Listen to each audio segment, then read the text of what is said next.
Hi guys, see you again in chapter 4 chemical bonding. And now we are going to focus the second part of subtopic 4.3 orbital overlap and hybridization process. This one will focus on the structure without multiple bond. So guys, let's start. Okay guys, so now we look at the step how to describe the hybridization process. So this one will focus on the structure without multiple bond. Okay, we have a few steps here, so you need to follow this step to describe the hybridization process. Okay, the first one, draw the Lewis structure. Alright, so you need to draw the Lewis structure first. Make sure your Lewis structure should be the most plausible Lewis structure. And then predict the molecular shape or molecular geometry based on the Lewis structure. After that, number 3, write the electronic configuration for the central atom or central ion and for the surrounding atom. Okay, the terminal atom. Alright, so make sure you tulis penuh lah. And then draw the orbital valence orbital diagram for central atom only. Orbital diagram yang kita lukis ada arrow-arrow tu kelas. Okay, this one we only focus on the valence orbital diagram. Maksudnya petala paling luar. Okay, we focus on the outermost electron. So dia mesti ada 3 part: ground state, promotion of electron, hybridization state. And then step number 5, you need to draw the orbital overlapping between central atom and surrounding atom. And the last one, you need to explain the formation of bond formed by overlapping between the central atom and the surrounding atom. Okay, I will show you after this, and please stay focused guys. Okay, now we look at the example here. This structure without lone pair. Okay, no multiple bond. Okay, so we have this structure, we have this molecule which is BF3, boron trifluoride. So the first step, what you need to do is you need to draw the Lewis structure. So make sure your Lewis structure is the most plausible Lewis structure. How to know? You can calculate the formal charge. Okay, so as usual, step number 1, to draw the Lewis structure, you need to draw the skeletal of this molecule. Okay, so we know that boron will be your central atom, while fluorine should be your surrounding atom, because boron least electronegative than fluorine atom.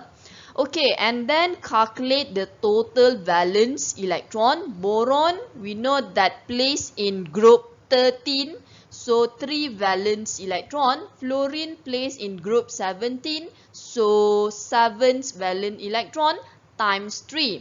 Okay, total up kan you akan dapat 24 electron. So as usual, make sure you need to complete the octet for the surrounding atom first before you octetkan central atom. And now check. Okay, so all this fluorine already octet. Okay, so we have 2, 4, 6, 8 electron around the fluorine atom. So check, each fluorine atom ada 8 electron. So it means that dia dah cukup 24 electron. No more extra electron here.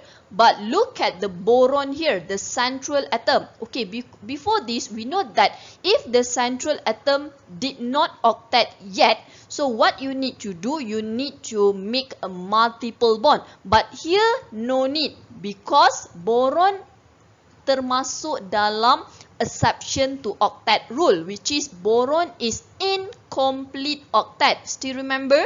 So, boron memang takkan cukup 8 elektron kelas. Alright. So dia akan ada 2, 4, 6 elektron, less than 8 elektron. Okay, then you check, betul tak dia adalah the most plausible Lewis structure. Okay, first we calculate the surrounding atom. Okay, kita tengok untuk fluorine. So fluorine here, valence 7 minus with 6 electrons, lone pair. Okay, and then minus with 1 bond equal to 0. So this fluorine atom, the formal charge here, all 0. Okay, how about boron? Okay, boron, we have 3 valence electron. Okay, minus with how many lone pair around the boron? Tak ada kelas. Okay, tidak ada lone pair dekat boron. So 0 minus 3 because 3 single bond. So this boron atom, the formal charge is 0. It means that this is the most plausible Lewis structure. Okay, and then step number 2. So kalau awak tengok saya punya Lewis structure ni, saya dah lukis dalam bentuk molecular shape. Lebih baiklah kelas, okay, lebih baik awak terus lukis dalam bentuk molecular shape. Okay, step number 2, we need to predict the molecular shape. How to predict the molecular shape? We need to know the electron group first. Okay, so look here, boron. Okay, look at the central atom. The central atom consists of 3 single bond here. Okay, it means that 3 single bond, so the electron group should be 3 electron group. See, so we have 3 electron group here. So the arrangement of this electron group should be trigonal planar. So we arrange the surrounding atom according to trigonal planar. And then the molecular shape also trigonal planar because this molecule did not contain any lone pair. Alright. So the bond angle here, so bond angle yang ada dekat sini adalah 120 degree. Okay. And the type of hybridization is sp2. Why sp2? So because it consists of 3 electron group. Okay, it will hybrid 1 orbital s with 2 orbital p, and then you will get sp2 hybridization. Okay, before we proceed to the next step, so what you need to know is, what you need to do is, okay, look at your 3 structure. So we have 3 single bond here. So I want you to predict the type of bond form here. Okay, either dia adalah sigma bond or pi bond. Okay, we know that sigma bond only focus on the single bond. Okay, pi bond exists when it consists of double or triple bond.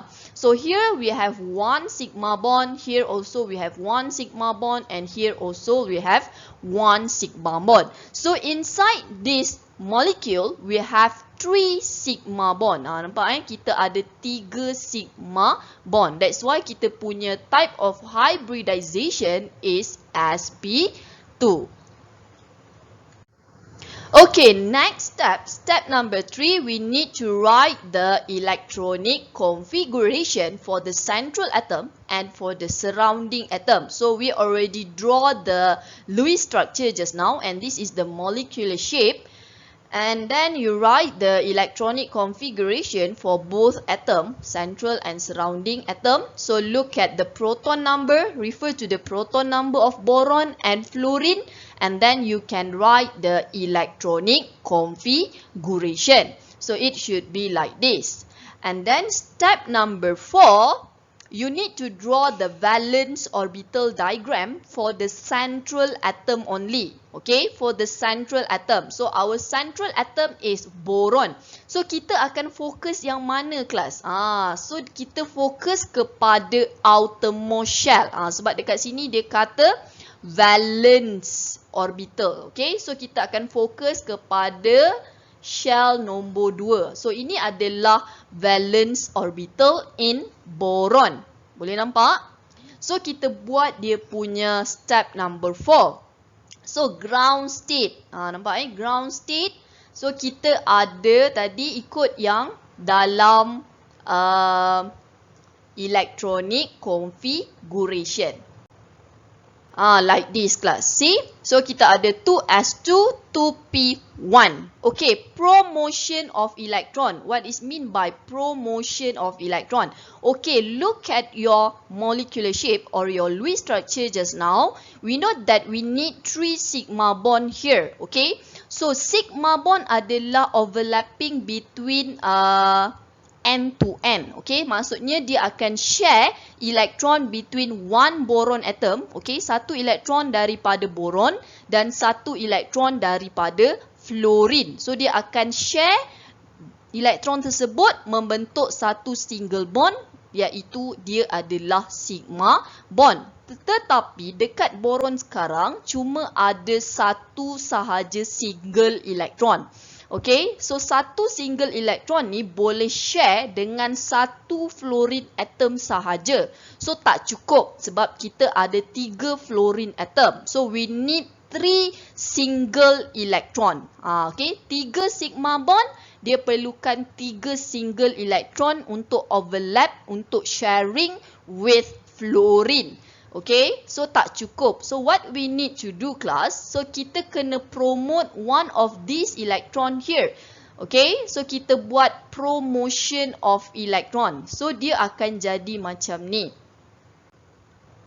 So like this class. Okay, so we have 3 single electron now. So you can check 1 single electron for 1 sigma bond. See? So cukup untuk 3 sigma bond. Boleh nampak? Okay. So and then type of hybridization, we already identify it just now. Okay, kita tahu type of hybridization in boron is sp2. It means that we are going to hybrid one orbital s with 2 orbital p. Okay, so dia akan jadi like this. Okay, so it should be like this class. So sp2. Why? Because we hybrid one orbital s with 2 orbital p. And this extra orbital p, leave it like this. Empty 2p orbital. So kita takkan guna dalam overlapping. Yang kita akan guna this one. So this one for boron atom. Okay, how about for fluorine? Fluorine no need to do like this. Okay, sebab kita hanya buat hybrid for central atom sahaja. Okay, for surrounding atom, kalau you fokus dekat surrounding atom dekat sini, kita ada 2s2, 2p5. Kita juga fokus kepada outermost shell. So, if I draw the orbital diagram in fluorine atom, okay, so it should be like this class. Boleh lihat So ada one single electron dekat sini. You can see here. So kita ada 3 fluorine atom kan. So 3 fluorine atom akan ada 3 single electron. So that single electron will overlap with this single electron to form one single bond or one sigma bond. So nanti bila awak nak lukis the orbital overlapping, okay, so orbital yang awak akan lukis untuk fluorine adalah orbital 2p. 2p adalah bentuk dumbbell shape. Okay, remember here. So orbital yang awak akan lukis untuk fluorine adalah orbital 2p. Okay, now we look at the step number 5. We need to draw the orbital overlapping. Okay, actually orbital overlapping yang kita akan lukis, dia lebih kurang kelas. Macam kita punya molecular shape. Lebih kurang je kelas. Okay, so kita dah predict the type of hybridization for the central atom. We already know what is the orbital overlap between boron and fluorine. And now we want to draw draw the orbital overlapping. Okay, we draw the orbital for central atom dulu. Okay, kita buat untuk central atom. So we know that central atom, the type of orbital adalah sp2 hybrid orbital. So sp2 hybrid orbital, the shape is trigonal planar. Okay, so dia akan ada 3 loops. Okay, 3 kelopak bunga kan. So you draw like this. So this is shape for sp2 hybrid orbital. So you label dekat tengah-tengah ni boron. Like that. Okay. So label juga each loop with sp2. So like this. Okay. Alright, so now we want to draw the orbital overlapping between fluorine atom and boron atom. So just now we know that fluorine tak perlu buat hybrid orbital. Okay, fluorine still maintain the original orbital. So we know that the single electron in fluorine just now berada dalam 2p orbital. 2p orbital bentuk dumbbell shape. So you draw the orbital overlapping ada between sp2 orbital dengan dumbbell shape from 2p orbital of fluorine like this. Okay, so dah siap. Nampak orbital overlapping, but tolong label each orbital. Okay, so kita labelkan dia. So dekat sini kita tahu adalah untuk fluorine atom. Label each orbital. And then we know that fluorine atom, the orbital is 2p orbital. Okay, labelkan 2p orbital. So inside, dalam ni you kena lukis dia punya arrow yang telah overlap. One arrow from boron, one arrow from fluorine. Arrow we know that one melambangkan electron overlapping kan. So kita tahu dia punya sharing of electron. Okay. So sharing between electron boron dengan fluorine, dia akan form one single bond. So draw the electron here, okay, inside this one orbital overlapping. And then we know that this one melambangkan juga adalah sigma bond. Okay, one sigma bond.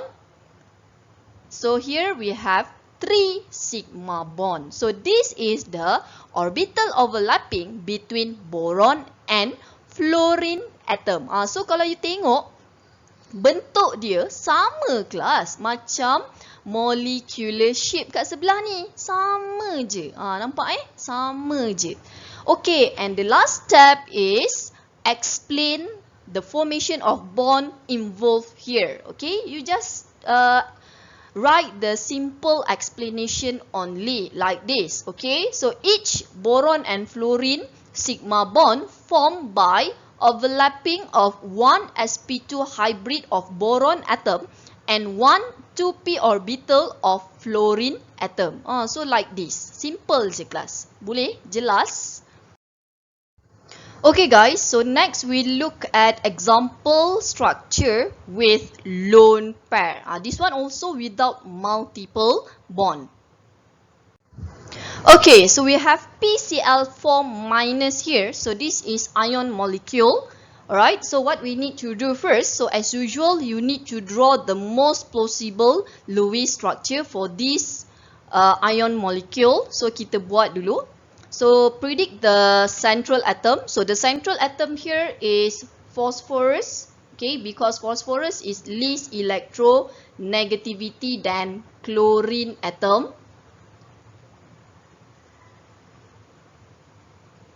Okay, so this is the skeletal structure for PCl4 molecule. And then what we need to do, we need to calculate the total valence electron. So phosphorus placed in period 15, so 5 valence electron, while chlorine in group 17, 7 valence electron times 4, because we have 4 chlorine atom. And then total up kan, you akan dapat the answer is 33 electron.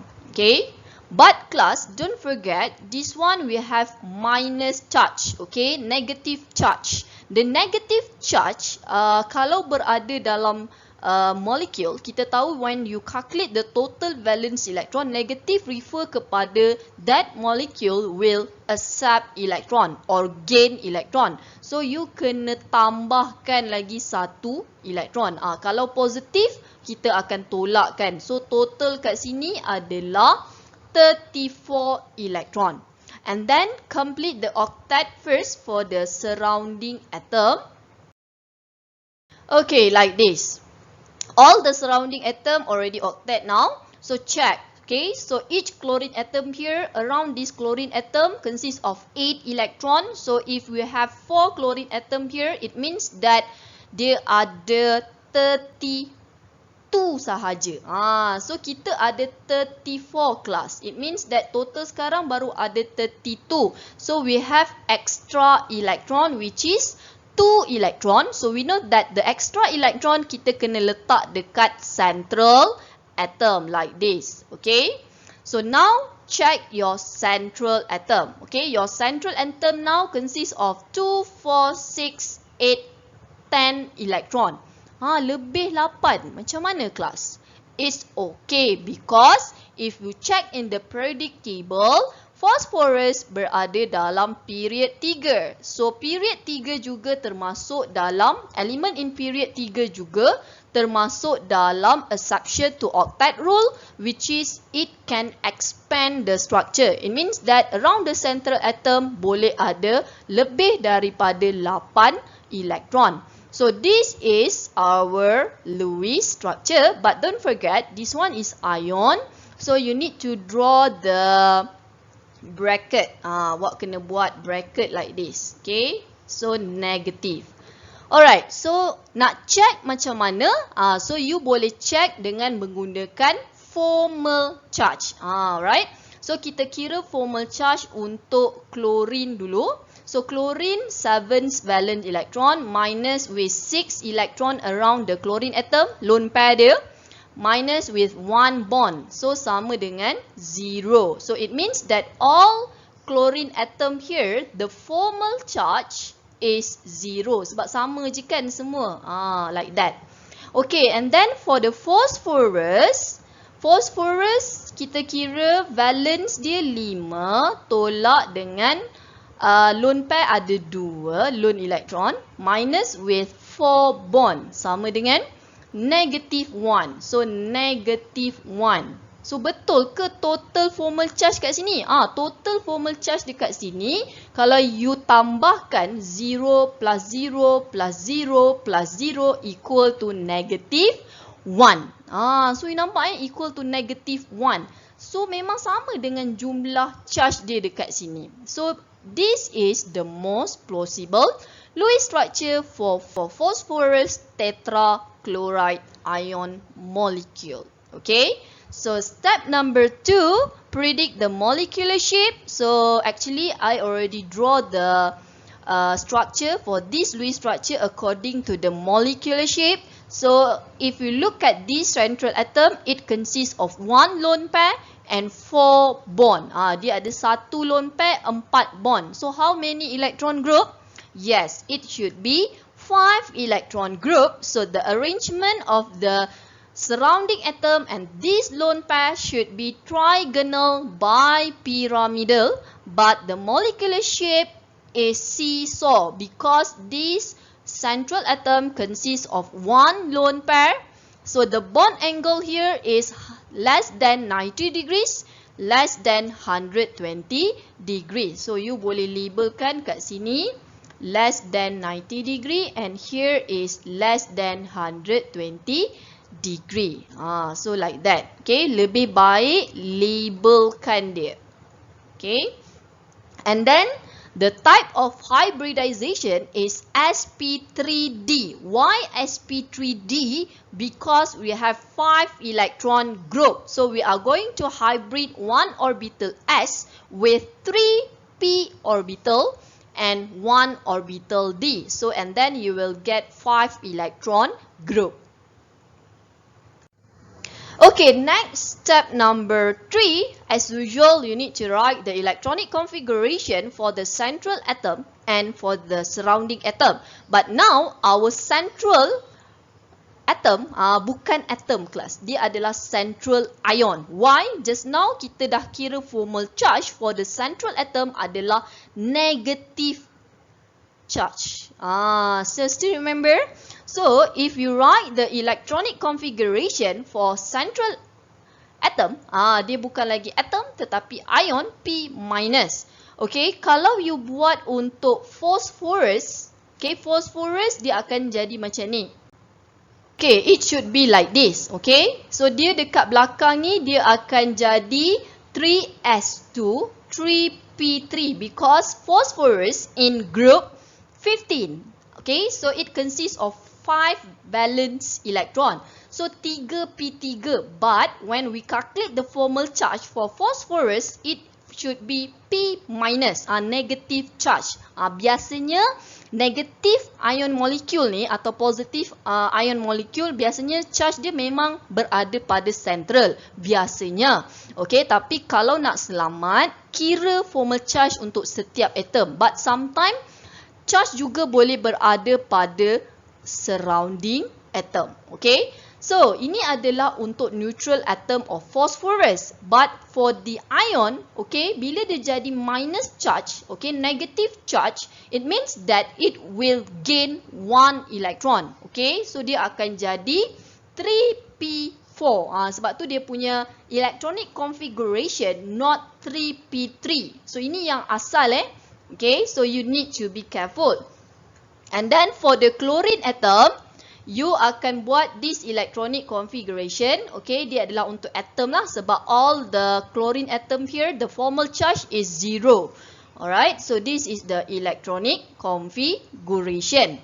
Okay, next step number 4, draw the valence orbital diagram for the central atom only. Okay, central atom, sekarang ni central kita adalah ion which is P minus, kan? Okay, so kita nak fokus kepada dia punya valence orbital diagram. So, yang mana dia punya valence orbital diagram? Yang ni. Okay, yang ni adalah valence shell dia, valence electron dia. Okay, madam dah kata cari outermost shell, petala paling luar. Okay, kita buat untuk ground state first. Okay class, so it should be like this. So you nampak ada 3s2, 3p4. Kenapa madam lukis juga 3d? Still remember class, kalau shell nombor 3, n sama dengan 3, dia akan ada rumah 3s, rumah 3p dan rumah 3d. Rumah tu adalah orbital lah. Okay, so dia akan ada 3 type of orbital, 3s, 3p and 3d. So that's why the third period element can expand the structure because it consists of empty 3D orbital. This is the reason why elemen dalam period 3 boleh buat expanded octet.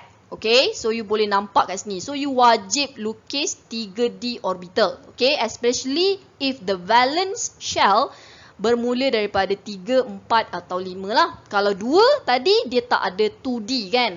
Why? Kita already discuss in chapter 2. Okay, so promotion of electron. Alright, so if you refer to this Lewis structure, we know that this structure consists of 4 single bond. It means that 1 single bond equal to 1 sigma bond. So we have 4 sigma bond here.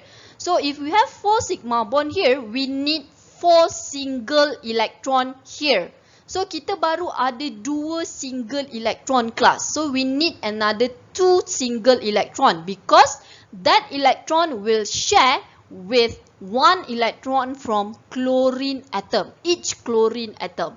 So macam mana nak buat? So you kena buat promotion of electron. Kita akan promote daripada 3p dulu kelas.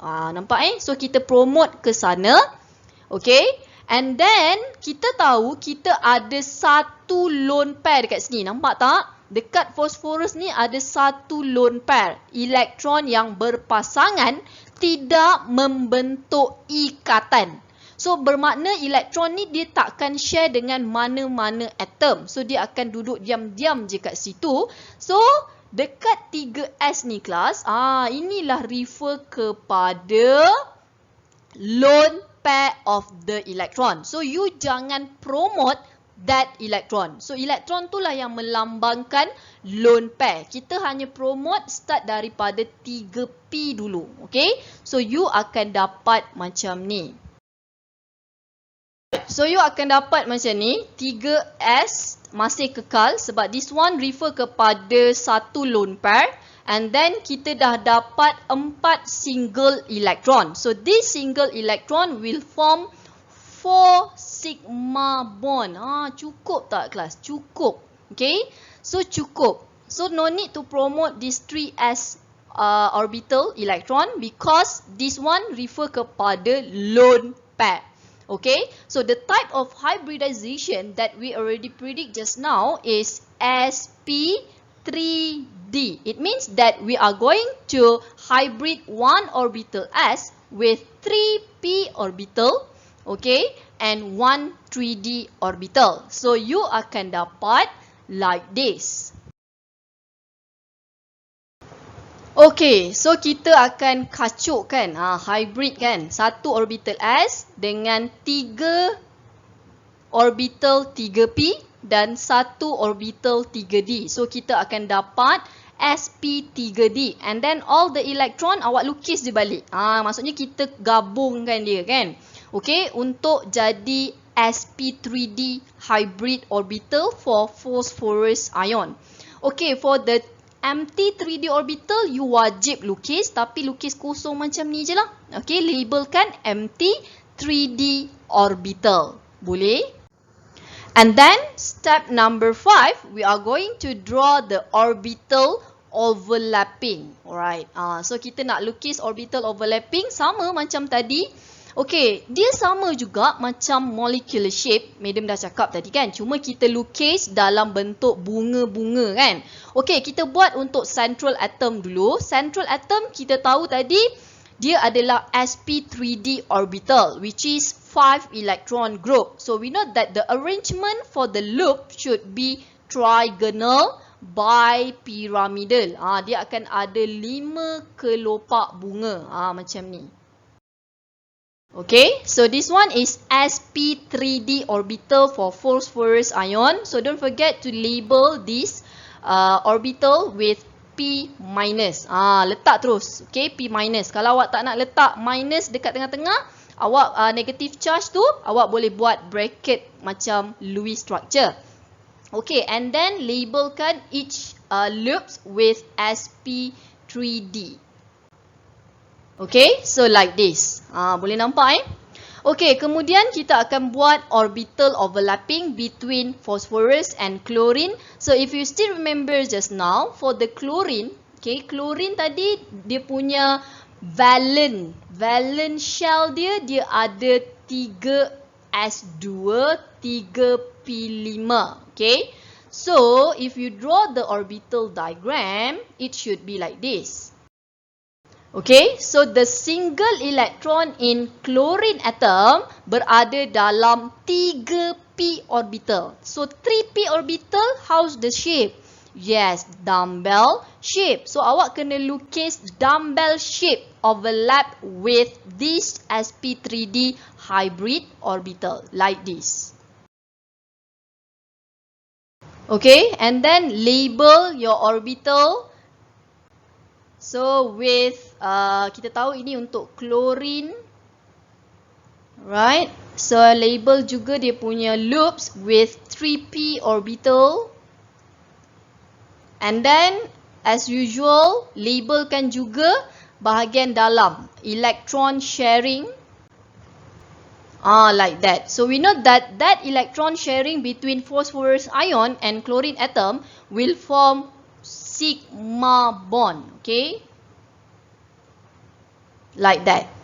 Okay guys, ada lagi satu benda yang kita belum buat, which is the lone pair here.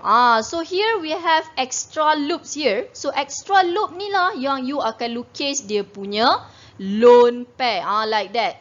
Kita buat arrow atas bawah macam tu. Okay, this arrow atas bawah melambangkan lone pair di mana this electron will not form any bond. Okay, elektron yang berpasangan tidak akan membentuk ikatan. So this is the orbital overlapping for PCl4 minus. So look, the shape sama kan, macam molecular shape. And then the last step, you need to explain the formation of bond here.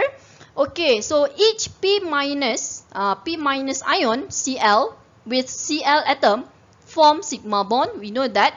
Okay, how? Overlapping between one sp3d hybrid of phosphorus ion and one 3p orbital of chlorine atom. So you explain ni based on this orbital overlapping. That's it. Okay guys, that's it for part 1, which focus on the structure without multiple bond. So after this, I will focus on the structure with multiple bond. Thank you. Bye guys.